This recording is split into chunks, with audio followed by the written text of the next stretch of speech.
Mag-try nga pala akong magluto ng kalabasa house browse ba 'to? Kaso nilaga ba naman ng anak ko, hindi man lang hiniwa-hiwa ng maliliit, buo. Ay sus, hindi lumambot. Lumambot, half-half lang. Ang hirap durugin. 'Di ginawa ko, blender ko na lang. Naging malata naman. Ito na tuloy kinalabasan, naging malata. Ang hirap i-form ng ano.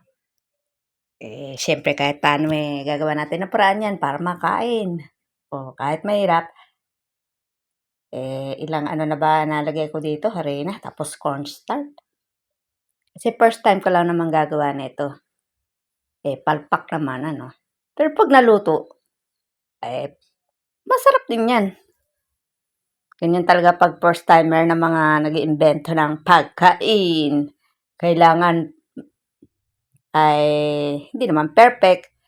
Siyempre, palpak. Pero dapat wag masayang yung pagkain kasi mahal ba naman ang bilihin ngayon. Kahit napalpak sa may lasa naman, pwede nang pagtiyagaan. Ubusin pa rin namin yan. Kasi malasa. Pero next time, gaganda na yan.